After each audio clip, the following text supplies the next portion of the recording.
luar biasa. Ya, kalimat itu yang pantas kita ucapkan saat ini kepada seluruh jajaran kabinet Presiden Jokowi, mulai dari menteri sampai dengan staf khususnya pribadi. Yang luar biasanya lagi, staf khusus Pak Jokowi bisa mendapatkan proyek yang luar biasa, fantastis, tentunya anggarannya triliunan, seperti yang terjadi baru-baru ini. Karena hal ini, staf khusus bisa memanfaatkan jabatannya untuk kepentingan pribadi. Pak Jokowi memang hebat dan sangat tepat dalam menyusun kabinet usai dilantik sebagai presiden periode kedua yang diberi nama Indonesia Maju. Bismillahirrahmanirrahim. Demi Allah, saya bersumpah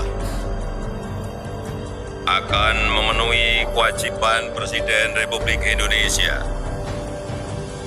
dengan sebaik-baiknya dan Menteri hebat Pak Jokowi mampu memberi warna tersendiri dalam membantunya membawa Indonesia menjadi negara maju. Yang hebat lagi, Pak Jokowi menjaring para menteri melalui masukan netizen, sehingga komposisi kabinet Jokowi waktu diumumkan nama-nama menteri yang akan mengisi kabinet membuat sebagian pihak terkejut. Sebut saja di posisi pendidikan. Menteri Pendidikan yang diisi oleh Nadiem Makarim, salah satu pendiri perusahaan ojek online. Yang lebih heboh lagi, nama yang dimasukkan ke dalam menteri yang akan membantunya mengelola negara adalah Prabowo Subianto. Tetapi secara politik, dimasukkan saingan politiknya pada saat pertarungan Pilpres kemarin adalah pilihan yang tepat dalam menjaga keseimbangan. Apalagi yang bersangkutan memiliki kelihayan dalam bidang pertahanan negara. Kejutan selanjutnya adalah di posisi Menko Polhukam yang diisi oleh Pak Mahfud MD. Posisi yang pada sebelumnya diisi oleh seorang mantan TNI yang bernama Wiranto. Saat ini, di tengah pandemi corona yang melanda berbagai negara di belahan dunia, termasuk Indonesia, ada 3 menteri hebat yang sedang menjaga stabilitas negara dalam menghadapi berbagai persoalan. Apakah itu aspek ekonomi bangsa, kesehatan rakyat, yang paling utama? Jika kita ibaratkan dengan sebuah pertandingan sepak bola, ini sudah masuk pada babak kedua. Para supporter kesebelasan Indonesia tanpa kenal lelah turut memberi dukungan agar gawang Indonesia selamat dari berbagai serangan. Setidaknya Indonesia masih bisa bertahan sampai dengan akhir laga. Ada 3 posisi menteri yang sangat moncer saat ini, saat negara sedang berjuang melawan virus corona. Meski semua sisi harus siaga, namun sisi keuangan, kesehatan, dan perhubungan itu sangat utama. Pertanyaannya, di saat negara sedang berjuang melawan pandemi corona, kemana para menteri-menteri Jokowi lainnya? Kenapa hanya beberapa menteri saja yang tampak bekerja keras? Apalagi para pembantu Jokowi dari kalangan anak muda. Apakah mereka sibuk mengurus proyek seperti yang terjadi saat ini, yang anggarannya triliunan? Mari kita diskusikan. Pertama, Menteri Keuangan. Menteri Keuangan kita, yaitu Ibu Sri Mulyani, sangat piawai mengelola stabilitas keuangan. Bukan hanya kita, bahkan dunia mengakuinya. Di saat-saat bangsa seperti ini, perempuan yang lahir pada 26 Agustus tahun 1962 di Bandar Lampung ini masih memikirkan nasib pegawai atau PNS dengan menyediakan gaji 13 dan THR untuk mereka.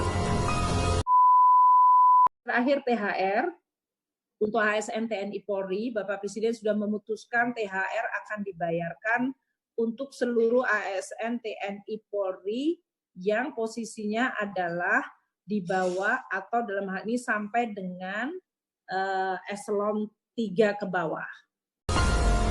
Tetapi semua itu tidak terlepas tangan dingin Pak Jokowi selaku presiden dalam meracik strategi.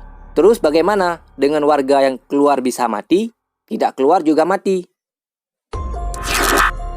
Kemudian masalah pemindahan ibu kota baru yang tetap akan dilaksanakan meski banyak kritikan yang datang alias tidak sepakat dengan program pemindahan ibu kota ini.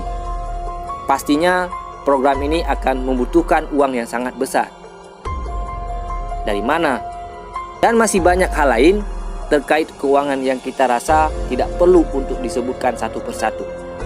Semangat ya Bu, jangan menyerah apalagi pasrah. Karena saya sangat ingat dengan sebuah kalimat bahwa menyerah dan pasrah adalah pengkhianatan. Oh ya Bu, masalah keuangan sangat sensitif, apalagi keuangan yang dikhususkan untuk penanganan COVID-19. Kedua, Menteri Kesehatan, Letnan Jenderal TNI Dr. Terawan Agus Putranto, lahir di Siteusewu pada 5 Agustus tahun 1964, yang resmi dilantik menjadi Menteri Kesehatan Indonesia oleh Joko Widodo untuk periode 2019-2024. Calon Menteri Kesehatan Bapak Terawan Agus Putranto.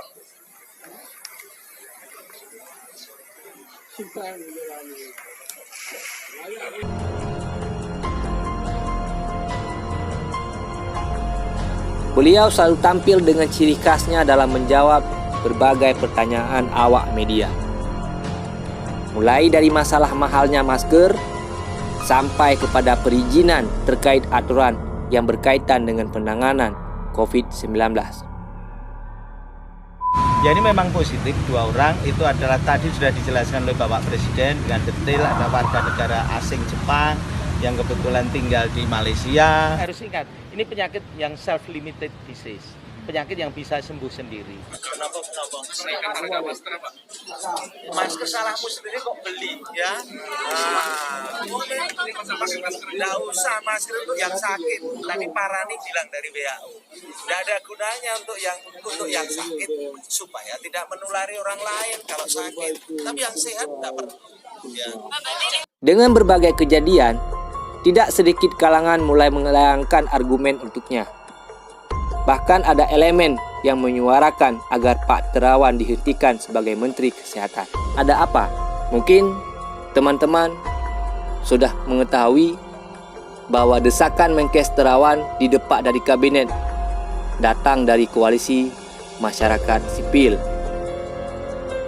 Menurut mereka, Menkes Terawan Agus Putranto ini menjadi orang yang paling bertanggung jawab atas berjatuhannya korban virus corona. Terawan dinilai terlalu mengampangkan persoalan virus corona. Aduh. Jangan sampai negara kita menjadi seperti negara Eropa lainnya yang menganggap enteng terkait persoalan virus ini. Dari berbagai pernyataan Pak Menkes yang muncul ke media, alasan koalisi ini sepertinya ada benarnya. Jangan sampai negara kita bisa seperti negara lain. Yang ketiga, menteri yang dianggap memiliki super power dalam kabinet Joko Widodo. Siapa dia? Luhut Binsar Panjaitan. Kemaritiman dan Investasi Bapak Luhut Binsar Panjaitan.